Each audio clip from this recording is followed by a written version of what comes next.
And now we arrive at bitmath. Many of the variables that we've used so far have been simple 1 or 0 variables, Boolean logic, used with an integer variable. And this is fine, but we're only using 1 bit's worth of data in a 16-bit number, which is wasting a lot of space. This is but one example out of many where it is incredibly valuable to be able to manipulate specific bits within data and control data at a lower level. Doing this is called bitmath or bit manipulation, and it involves a set of operators called bitwise operators.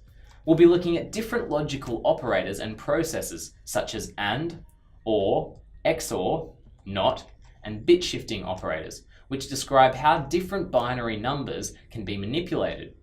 To understand this a little better, we'll look at an example of its own and then combine them to perform powerful data functions.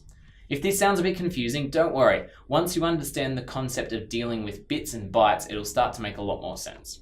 So let's take a look at some examples of these bitwise operators.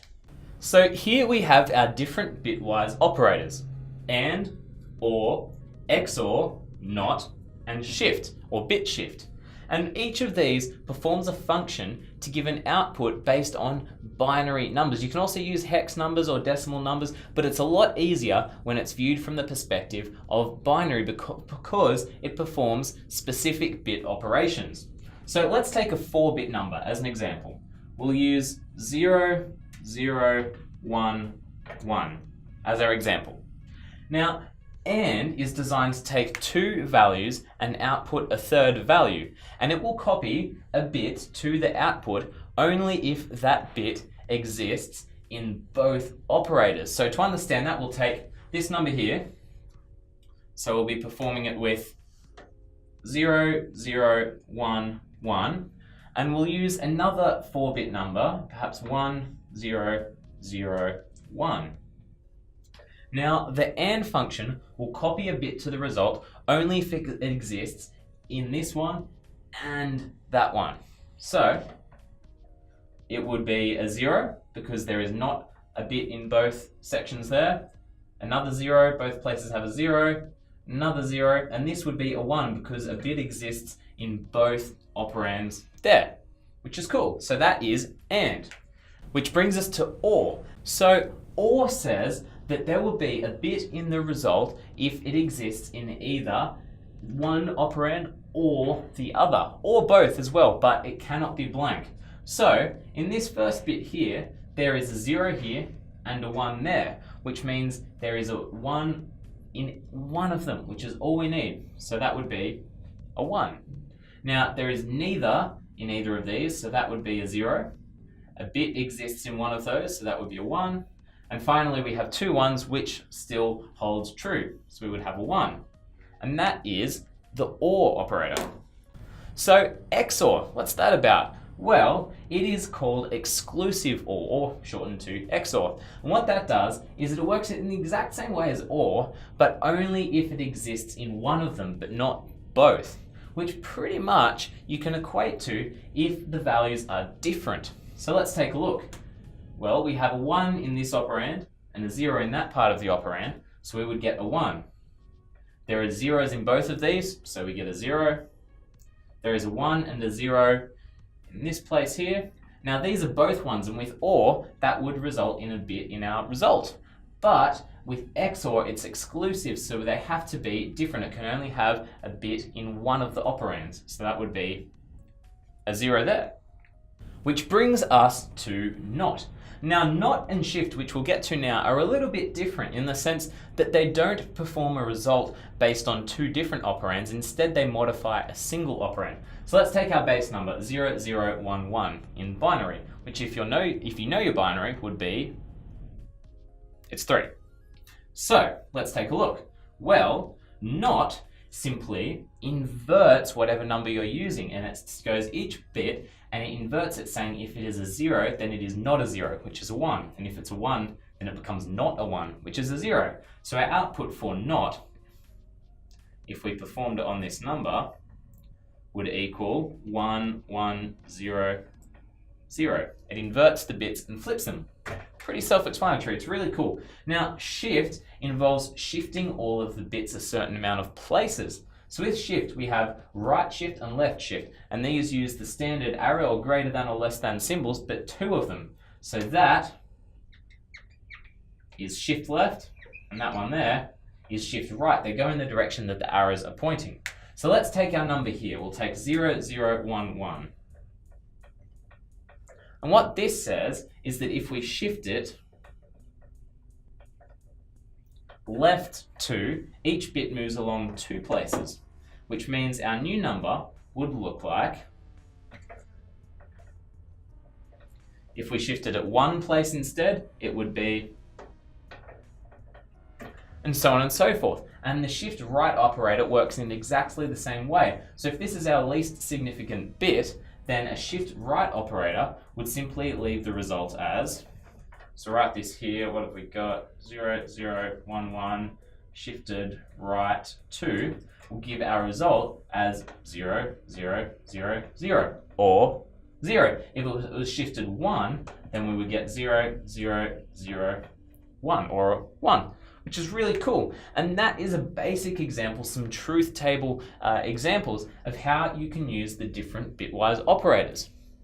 Now that you've got an understanding of how the different bitwise functions work, let's put that knowledge to use with an example using shift registers. Shift registers are a nice bit of hardware which allows you to extend the number of output or input pins on your microcontroller using only a couple of pins to control it. You expand those pins. Think of a shift register perhaps as a power board for your I/O pins. A shift register requires 3 pins for control: the clock pin, the data pin, and an update pin. The clock is generated from your Arduino and allows data to be sent out 1 bit at a time along the data line in series. These bits are received by the shift register and then sent out to each output channel in parallel. So the shift register that we're going to be working with has 8 channels, so we need to send it 1 byte of data. You can get parallel input/serial output registers, which are used for adding additional inputs, and serial input/parallel output registers, which are used for adding additional outputs. They can't work as both, and today we're going to be working with the output type. Today, we'll be looking at the parallel type to control some LEDs. However, the concept is the same, only in reverse for using the input type. A handy feature of shift registers is that they contain a serial output pin, which allows data to be received at the input to be passed on to the next chip in the chain, allowing for multiple chips to be connected up in series. We'll be using a single chip for our example with 8 outputs and using the bitwise operators that we've just looked at to control the data being sent to some LEDs. So let's take a look. Here on the breadboard, you can see that I've got 8 LEDs that are all connected up, and they've got a resistor running to ground on the ground rail of my breadboard, and the wiring diagram is up on the text area of the workshop, so take a look at that. And then I've got 8 wires going to the outputs of the shift register, and I'll have a pin map diagram of this particular chip. It's a 74HC595N shift register. And then we've got those resistors running to ground, our power rails, power connected to the chip, set up in a pretty standard example, and you can easily chain multiple chips, as we said before. Then I've got power running from my Arduino here, and then I've got the 3 pins, data, clock, and the latch pin, or the update pin. So let's take a look at the code that we're going to use to run these. So we'll go right from the very top, and if it appears a bit complicated at first, bear with it because it's only a simple number of different functions to combine to give a few different results. So we've got 3 constants here: our data pin, our clock pin, and our latch pin. And the shift out functionality that we're going to use is embedded within the Arduino. It's not an external library that we have to add. And because of that, we need to declare each of these pins as an output because there's no library to initialize that for us. Here we've got two different global variables. One is a byte variable, which we haven't looked at yet. And byte is specific to Arduino. It's not part of the standard C makeup. But what it does is it creates a single byte variable rather than an integer, which takes up 2 bytes. So handy for saving space. And this is going to be LED map, and it's going to be our base example in which we perform operations on. So much like in the whiteboard example where we had a sample number that we used for the different operations, that's what LED map is, and it has to be an 8-bit number or a single byte. And you can go through and change this yourself. I've just made it to be 11110000, or that's 0xF0 if you're using a hexadecimal. So that is our binary, and 0B just denotes that that is a binary number. If it was 0x, that would be a hex number. Then delay time is we're just using for some timing control.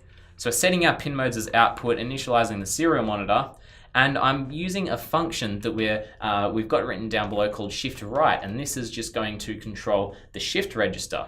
And all I'm doing here is setting all of the LEDs as 0 for starters. So we're using some hex here, 0x00, which is simply 8 zeros in binary or 0 in decimal. So it sets all of the outputs as off.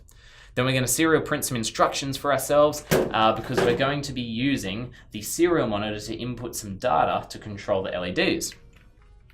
Then our loop has a few different elements here. We're saying if serial is available, which we've looked at before, which says, yeah, if there's some data waiting in the serial input that we want to use, then we're going to pass that as an integer to a variable or local variable that we've called input val, or input value for short.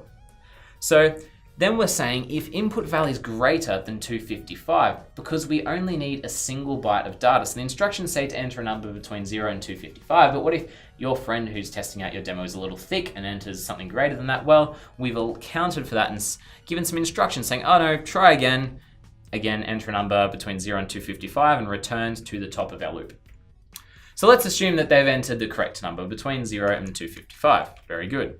Now what we can do here is we're saying serial print decimal, and then we're printing the input value as shown. And that outputs it or prints it to the serial monitor as a simple decimal number as you would input it into the serial monitor, because the serial monitor passes string values, which we're simply going to use as decimal numbers. Then it prints out the binary format so that we have an example to compare against easily. As we've seen in our whiteboard demonstration, it's much easier to just use binary values for these different bit operations rather than decimal. Hex is still fairly easy, but binary is by far and away the easiest because you can modify the bytes and see what's happening directly. Now we're printing the value of our number in binary, so serial print our variable, and then we put a comma and we're telling the format that we wish to print that variable in. Bin stands for binary, and then a spare line for some formatting. Now what we're doing here is we've got serial print, and this follows, we've got 3 different chunks of code for AND, OR, and XOR functions. We've omitted the NOT and SHIFT functions because they're fairly self-explanatory and they perform only on a single number, but these perform on 2 different operands. So serial print and result, giving us some formatting there, and then on the same line, we're performing LED map and input value as a binary number. So we're saying, all right, we're going to take LED map, which if we scroll up is 11110000 or 0x F0, or just F0 in hexadecimal. And we're performing the AND function on it with our input value. So we input a value and it ANDs it with LED map and then prints the output result. Then it goes to the function shift right and passes it one piece of data, which is the result of LED map and ANDed with input value. And so we'll scroll down here, and in shift right you see it gets passed, it takes one parameter, gets passed one argument here, and digital write, this is how we use the shift register. It's really simple. We simply pull the latch pin low to say, hey, we're sending some data, be ready to update. We use shift out and we pass it the pin that our data pin is connected to, the pin our clock pin is connected to, whether we want the most significant bit or the least significant bit going first, and you can just use that to toggle the direction that your data is going in, and then we print out the value, which in this case is the parameter value that we're being passed. Then we take latch pin and pull it back up again, saying the transfer is complete, so we're only passing a single byte of data, and then it will be all sorted and update that value when we set it high again, which is really cool. So that's how the shift right function works. So we go and pass it LED map being ANDed with input val, and we wait for 3 seconds, wait for us to have a look at it, and then we do the same thing but with OR and XOR, and we use the pipe or vertical bar and the up arrow symbol there to perform those different functions and pass it on to shift right, and at the end we rinse and repeat that loop. So let's take a look. I'm going to connect my Arduino up, make sure you guys can see that pretty well. Cool. All right, now let's go to our serial monitor and see if that runs. First, we're going to upload the sketch, wait for it to compile and upload, and then we can go ahead and open up our serial monitor. All right, fantastic. So it's given us some instructions here. Enter a number between 0 and 255. Let's So look here, if we enter 256, it'll recognize that's greater than the limit that we've set and say, oh no, try again. So let's put in 188. So it says 188 in decimal is 10111100 in binary. And then we've actually just missed it on the shift register, but if you were quick and you were watching, each of those output values would be mirrored on our shift register. So we'll run that again, 188. And you can see the AND result is there, followed by the OR result, followed by the XOR result. And you can see that the XOR result is 1 bit shorter than the other two. And that's because it simply has a 0 as the first bit, or the number of bits before it receives a 1, because in binary that's the same thing. So that would read exactly the same if that was shifted over 1 with a 0 put before it. So we'll run that one more time and I'll point you in the direction of the LEDs here. So that's the AND result, the OR result, and the XOR result in binary with our LEDs lighting up to indicate a bit is set. Really, really cool use of an LED. All right, so let's take a look. Let's try the number 10. Now 10 ANDed with our number is 0. ORed with it gives us a fairly large number. And XORed gives us the exact same number as it works out. So you can go ahead and you can change LED map here to be whatever you want. So if it was 255, let's try uploading that and see how it goes.